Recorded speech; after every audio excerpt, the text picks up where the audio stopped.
Welcome to a Q&A with TCarta on a satellite-derived bathymetry use case, natural disasters.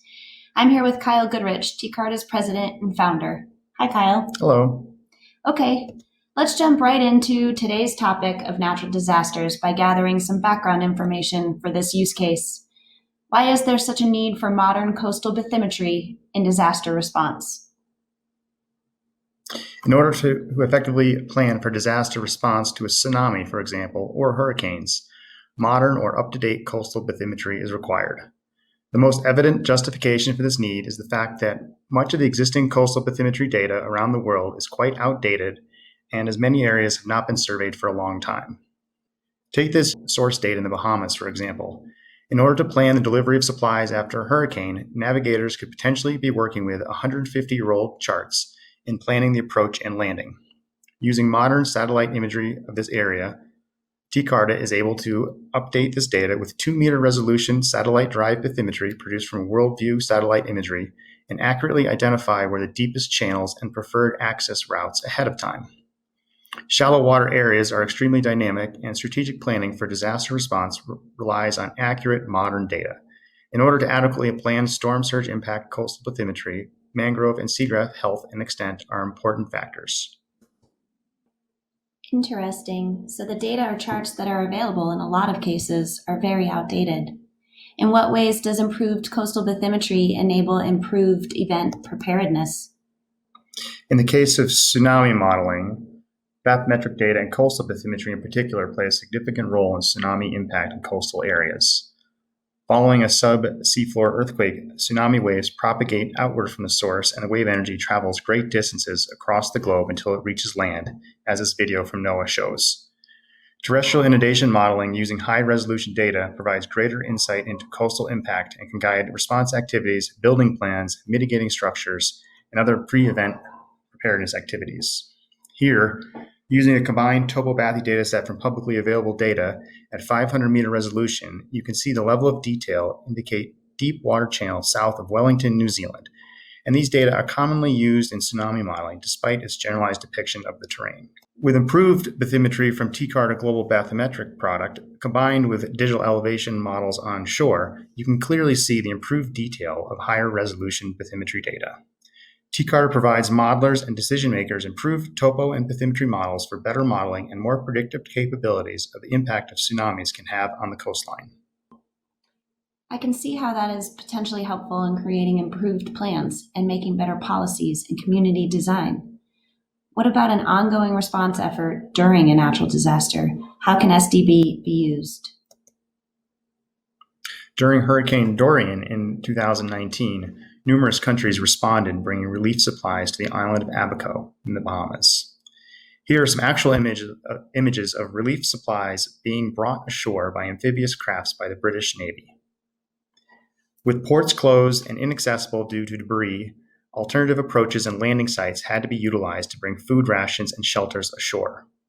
Official navigational charts in the region had source information that was well over 100 years old. This, in addition to the impact of the storm, slowed the approach of relief vessels as they had to move slowly and survey as they approached. SDB in advance, as a planning guide, can update reconnaissance information and expedite relief response. Here you can clearly see the impact of ports and harbors after a storm, and relief vessels simply cannot risk running aground on unmarked hazards in these areas. Using satellite-derived bathymetry from WorldView imagery, 3 distinct options can be evaluated for optimal route and safety, as well as synchronizing locations of supplies to the areas of most need when roads are impassable due to debris. The image on the lower left shows satellite-derived bathymetry produced and identifies 3 options for approaching the shore. What about after the response effort? How can remote sensing benefit the recovery phase? Following a storm, the impacts to the land are clearly evident from satellite images with widespread destruction of the natural and man-made world visible in televised reporting. Underwater and offshore, the impact is as great, but the destruction is less in focus or apparent. Using high-resolution worldview multispectral imagery, seafloor habitats and morphology can be surveyed and remotely evaluated through time using archive imagery and newly tasked imagery to provide before and after assessment of seafloor topography and bottom types to determine changes in the marine habitats.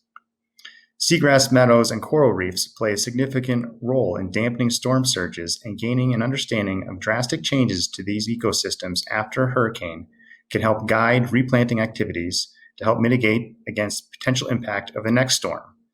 And quantifying changes to the environment can provide policy-making information and properly manage resources. In addition to changes in the natural marine environment, hurricanes and tsunami impacts can also include infilling of navigational channels and ports. Here you can see the edge of a dredged channel has changed, making the safe area of passage narrower. While major shipping channels require a marine survey to reopen the channels, lesser, non-large vessel channels tend not to get prioritized, and satellite-derived bathymetry can provide insight into the areas of focus for boat surveys. Mangroves also play a vital role in mitigating the impact of storm surges, and monitoring of mangrove health and geographic extent from satellite imagery is a powerful means of assessing broad areas and entire countries to identify where mangroves are expanding coverage or losing ground, and can facilitate improved management of these critical resources. Here in the upper right, in Guyana, by reviewing imagery over the course of a decade, the expansion of mangrove forests is significant, and in this location, this new growth will help mitigate the impact of the next storm surge in this low-lying location in South America. Changes to the coastline, both man-made and natural processes, can be efficiently and effectively monitored using space-based technologies. Areas of high erosion can be evaluated on a near daily basis using high-resolution imagery to provide rapid insight into changes to the coastlines. Of course, this all comes a bit full circle as the disaster recovery phase quickly overlaps with preparedness for the next event.